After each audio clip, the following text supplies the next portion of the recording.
Bonjour à tous et bienvenue sur le blog des nouvelles technologies. Donc aujourd'hui, nouvelle vidéo, nouveau dispositif et il s'agit du LG Optimus F5.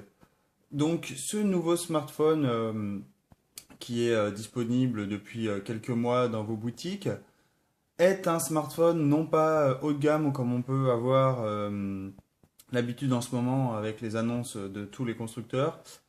Donc c'est un smartphone de milieu de gamme, mais qui a la particularité tout de même d'incorporer la dernière connectivité des réseaux mobiles, qui est la 4G.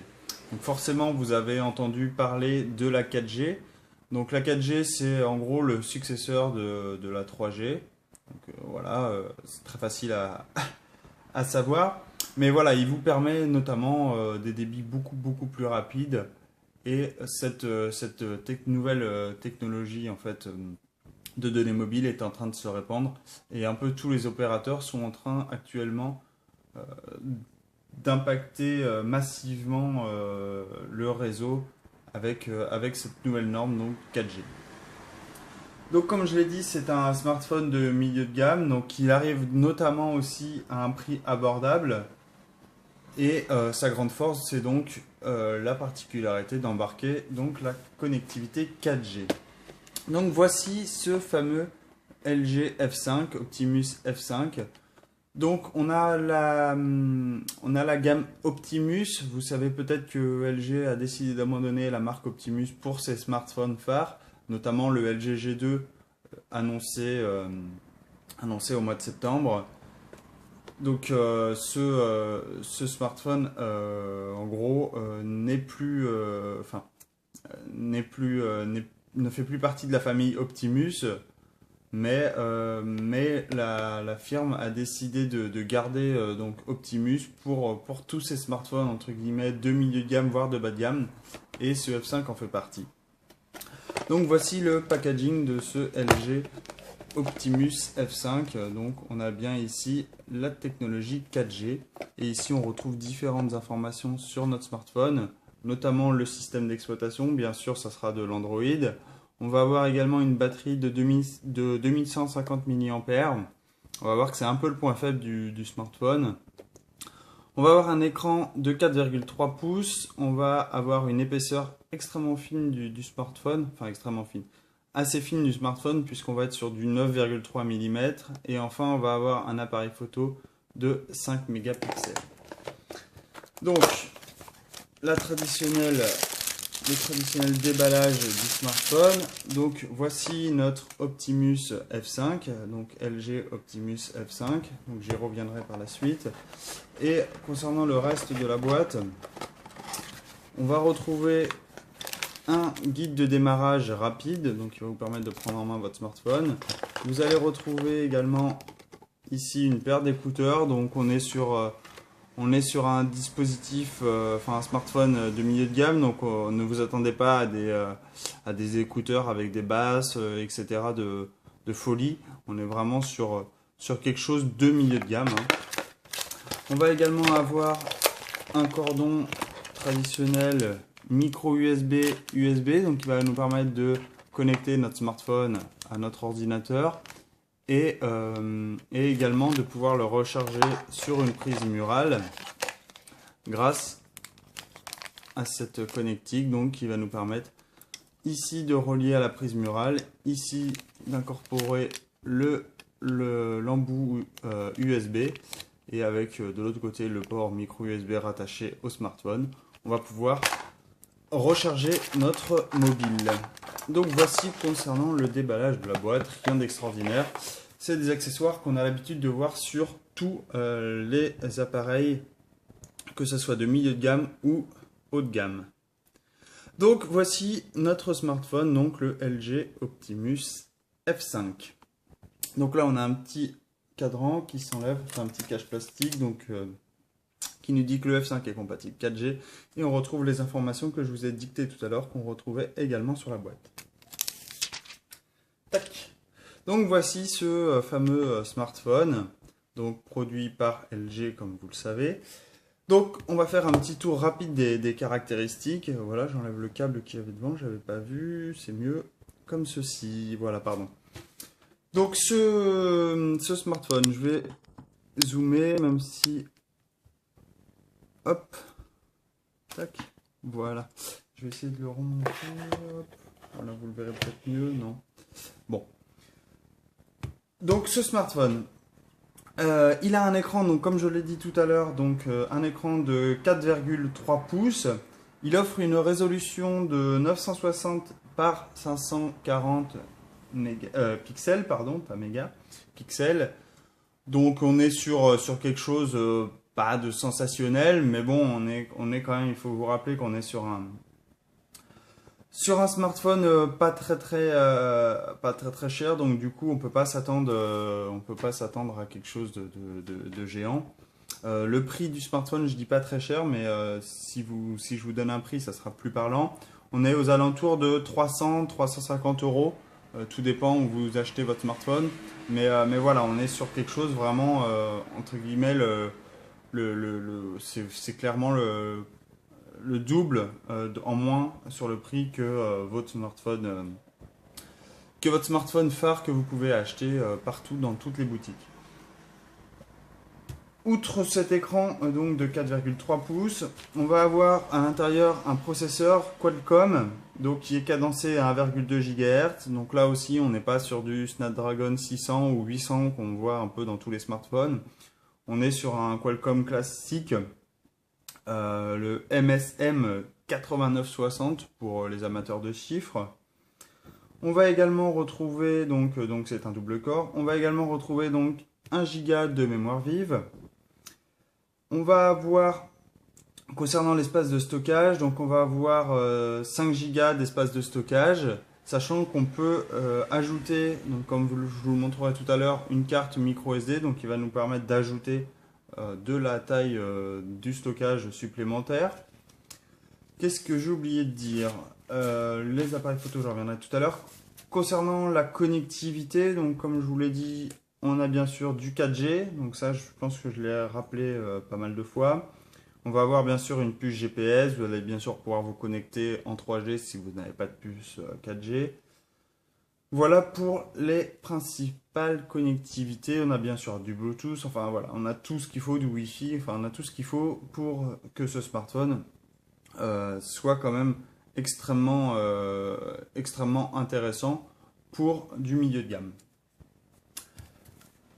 Concernant la conception du smartphone, donc on est sur quelque chose qu'on commence à voir avec les nouveaux dispositifs de LG, bien sûr, hormis le LG G2 qui lui est hors concours.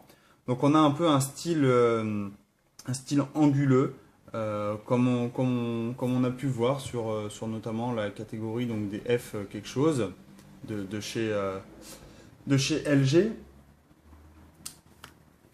Et en fait, on a un peu un effet, pardon, j'étais en train de regarder parce que je voyais un petit défaut, mais en fait non. Donc on a ici un contour complètement chromé. On est sur du plastique bien sûr, hein, on n'est pas sur du verre ou sur du métal, mais on a un petit rebord plastique ici et ici un petit liseré. Et donc ça c'est plutôt sympa, ça donne un chouette style au smartphone. Malgré son prix, on est quand même sur quelque chose d'assez chouette et assez robuste. Donc sur la face, sur le côté gauche du smartphone, on va retrouver un bouton. Donc ce bouton ici que vous voyez, donc il va nous permettre d'augmenter tout simplement le volume ou le baisser.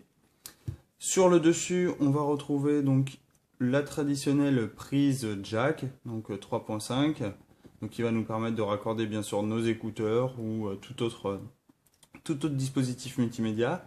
Ici, on a un petit trou donc, qui va nous permettre d'enregistrer le son puisqu'il s'agit d'un micro. Sur le côté droit du smartphone, on va avoir le bouton Power et c'est la seule chose qu'on retrouve sur ce côté. Et enfin sur le dessous, donc on va retrouver la prise micro USB et un autre petit trou ici qui est un autre micro. Et du coup, il y a annulation des bruits, etc. Donc ça, c'est plutôt sympa et on retrouve ça un peu sur tous les smartphones. À l'arrière, qu'est-ce qu'on retrouve? On retrouve pas donc le bouton de volume qu'on a sur le LG G2, mais ici on retrouve donc la marque LG. On a ici donc un capteur photo, donc c'est un capteur de 5 mégapixels. Par contre, ce qu'on ne voit pas, c'est les célèbres flash LED. Donc ici, aucun flash LED, donc oubliez les photos en luminosité basse. Le rendu sera pas tip top. Mais bon, on n'est pas sur quelque chose de haut de gamme, donc on pouvait s'y attendre. Ici, on a une petite grille, donc ce sont les écouteurs tout simplement, et qui va nous permettre donc d'avoir accès au son. On a bien sûr une coque amovible. Donc il suffit ici de glisser son doigt et retirer cette coque plastique. Donc la coque, la voici. Donc vous voyez, c'est très fin. Ça a l'air un peu plus résistant que les smartphones de chez... merde. Pardon. Les smartphones de chez Samsung, pardon. Les coques plastiques de chez Samsung qui sont beaucoup plus fines et du coup on a plus l'impression de les casser quand on les enlève. Là, on est sur quelque chose d'un peu plus robuste. Donc c'est un peu plus intéressant. Ici, je ne sais pas si vous avez vu, on a un connecteur, c'est tout simplement puisque le smartphone intègre le NFC. Donc ici, on a notre puce NFC, le connecteur pour la puce NFC. Donc voici l'intérieur. Donc ici, on va, comme je vous le disais tout à l'heure, on va pouvoir ajouter une carte SD qui va nous permettre d'augmenter la taille du smartphone. On peut aller jusqu'à 64 Go. Ici, on a donc l'emplacement pour la carte micro SIM. Et on a bien sûr donc notre batterie qui fait 2150 mAh. Et ici, on a la grille pour l'écouteur.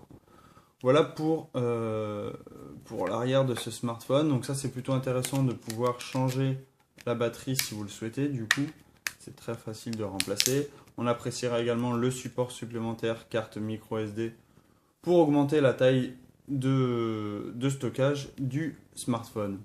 Sur la façade avant, ici on va retrouver donc une autre grille d'écouteurs, de haut-parleurs. On va bien sûr retrouver le logo de la marque une nouvelle fois. Un capteur, des capteurs, ou deux capteurs. Et ici une nouvelle caméra, donc caméra frontale. Donc c'est une caméra qui permet l'enregistrement en HD 720p et elle offre une résolution de 1920 par 1080. De 1280 pardon par 720. Voilà, je vais y arriver. Donc c'est juste une caméra d'appoint donc pour vos appels vidéo, etc. Mais rien de plus, rien de très très performant sur ce smartphone. Donc je vais l'allumer. J'espère que il lui restait de la batterie. Voilà. Donc concernant côté logiciel, je n'en ai pas parlé. Donc on est sur du Android bien sûr. Donc on est sur du Android 4.1.2. Recovery mode 2.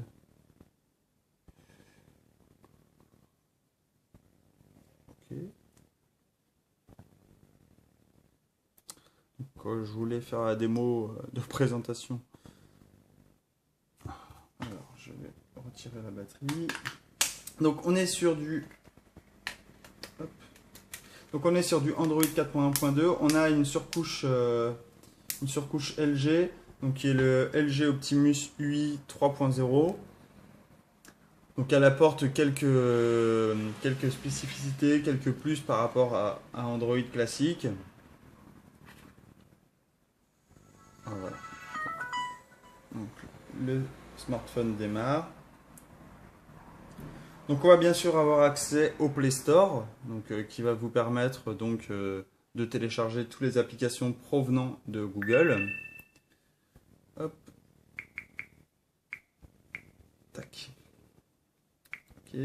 Donc là, c'est l'assistant de démarrage. Connexion, donc pour l'instant, mince. Donc j'utilise pas de compte Google pour le moment. Donc si vous souhaitez, si vous avez ce smartphone, il vous faudra bien sûr passer notamment par un compte Google. Vous pouvez omettre cette étape, mais le problème c'est que vous n'allez pas pouvoir télécharger, vous n'allez pas pouvoir... Enfin, voilà, si vous optez pour Android, automatiquement, l'idée est de créer un compte Google si vous n'en avez pas. Pas maintenant. Hop. Donc ça c'est pour la localisation. On va éviter qu'il me trace.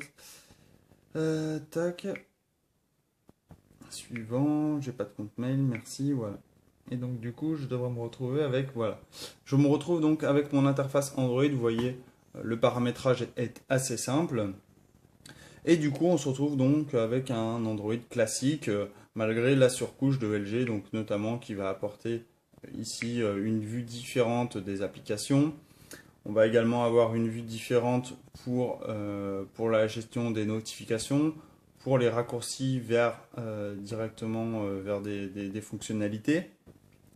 On va également avoir l'application Memo qui va apparaître, donc c'est QSlide Guide.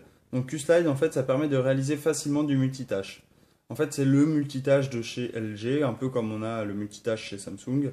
Ici, chez LG, ça s'appelle QSlide. Et donc, du coup, je peux mettre n'importe quelles applications, enfin n'importe quelles, des petites applications, notamment chez Samsung aussi, on a ce principe-là, qui puissent me permettre, donc, ici, par exemple, je vais pouvoir prendre des notes.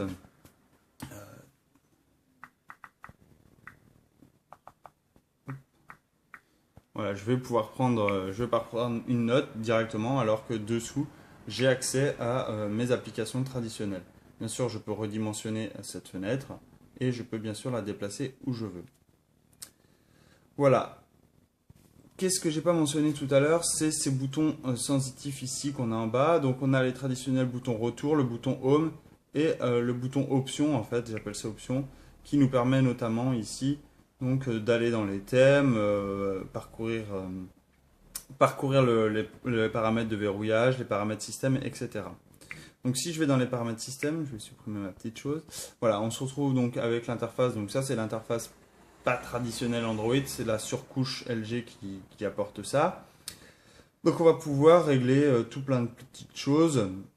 On va avoir accès notamment à des gestes, donc, qui par exemple permet de passer du mode silence pour les appels entrants. Pour ça il suffit de retourner l'appareil pour le mettre en mode silencieux. Donc il suffit de faire ceci. Donc là mon appareil est en mode silencieux et dès que je l'active il passe directement en sonnerie. Je vais pouvoir faire des pauses vidéo, retourner l'appareil pour mettre en pause une vidéo. Donc si j'active une vidéo, si je lance une vidéo, je vais pouvoir le mettre en pause rien qu'en tournant. Donc, je ne suis pas sûr qu'il y ait des vidéos directement. Il n'y a aucune vidéo dans le smartphone, mais il suffit de retourner le téléphone et dans ce cas-là, je vais pouvoir mettre en pause une vidéo. On va avoir accès notamment aussi à des applications comme SmartShare. On va avoir le Quick Translator, donc qui est un utilitaire de reconnaissance d'images. Donc il suffit que par exemple, hop. Ah, j'ai pas le dictionnaire pour ma langue. On va oublier, mais voilà, il suffit que je fasse ceci. Donc là, il essaie de traduire en coréen. Bon, on va oublier, mais en gros, c'est de la reconnaissance, tout simplement. On va avoir aussi également accès à d'autres applications. Donc le mémo, j'en ai parlé. On va avoir un gestionnaire d'applications. Donc qui va vous permettre de gérer automatiquement vos applications, les désinstaller. On va également avoir accès à des fonctionnalités telles que du backup, de l'assistant vidéo, donc qui va vous permettre de faire un petit peu de montage. On va également avoir accès à un dictaphone, à un éditeur de vidéo, etc. etc. Donc ça c'est LG qui apporte notamment par sa surcouche différentes applications. Qu'est-ce que j'ai oublié de vous dire? Je pense avoir fait le tour. Ah oui, concernant la batterie, pourquoi je disais tout à l'heure le point faible? Puisque malgré le fait qu'on est sur une batterie quand même relativement correcte de 2510 mAh, elle n'offre que 9 heures d'autonomie en communication, 5 heures en navigation web 3G et 6h30 en lecture vidéo. Donc autant dire que pour un smartphone qui est 4G, donc logiquement qui est dédié tout ce qui est internet, avoir une autonomie de 5 heures c'est vraiment faible, et encore 5 heures c'est pour de la 3G, donc imaginez avec de la 4G ça va encore plus pomper. Donc autant dire autant vous dire, pardon, que c'est un petit bémol, cette autonomie vraiment faible. Autre point faible également, c'est bien sûr le capteur donc, de 5 mégapixels. Donc il va suffire dans la plupart des cas, mais dès que vous allez vouloir utiliser, vraiment utiliser votre smartphone comme un appareil photo, voilà, on va être très très limité. 5 mégapixels, c'est pas non plus le top pour prendre des photos. Donc vous allez bien sûr avoir accès quand même à différentes fonctionnalités sur votre smartphone. Vous allez pouvoir passer en mode HDR. Vous allez pouvoir également faire un panorama, une prise de vue en contre-plongée. Vous allez avoir accès à différentes options, par exemple le tir en rafale, la prise en rafale également. Donc si je fais ça, logiquement, voilà, et que j'active le mode rafale.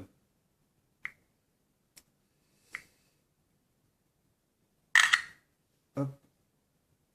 J'ai mal cliqué. Vous perdrez photo, oui. Voilà.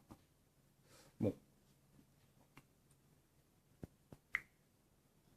Vous allez également pouvoir accéder ici donc, à la capture vocale. Donc pour prendre une photo, il suffit de prononcer soit cheese, soit smile, LG, whisky, etc. Donc LG, LG, smile. Je sais pas si c'est activé. Oui, pourtant oui. Je vais dire cheese. Hein. Voilà. Cheese. Cheese. Cheese. Voilà. Vous voyez, il prend des photos automatiquement.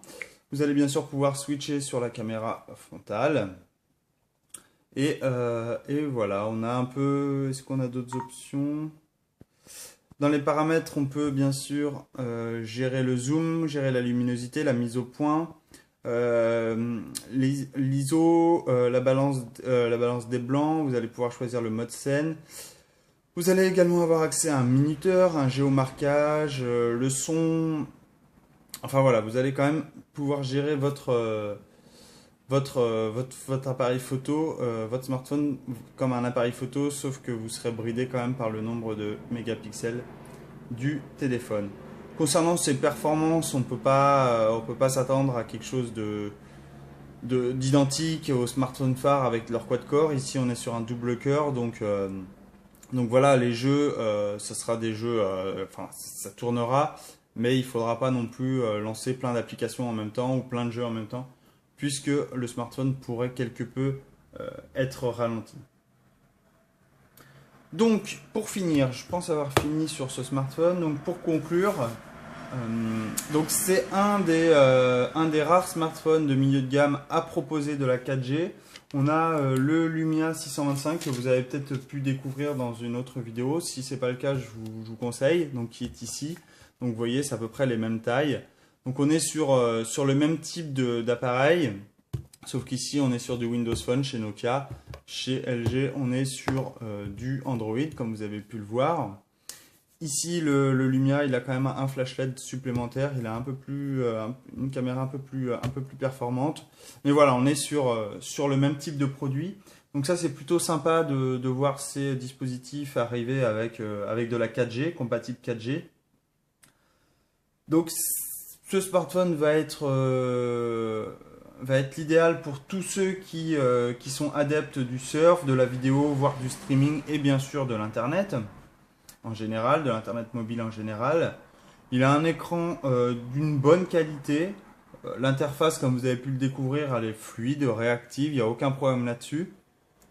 En revanche, pour tous ceux qui souhaitent faire de la photo ou disposer d'une excellente autonomie, eh bien malheureusement vous ne pourrez pas vous appuyer sur ce type de smartphone, puisque on est vraiment sur des points critiques ici, sur du 5 mégapixels, sur du 5 heures à peu près en autonomie pour la navigation web. Donc voilà, on est vraiment sur vraiment des points faibles, et si vous axez un smartphone sur ça, vous risquez d'être embêté.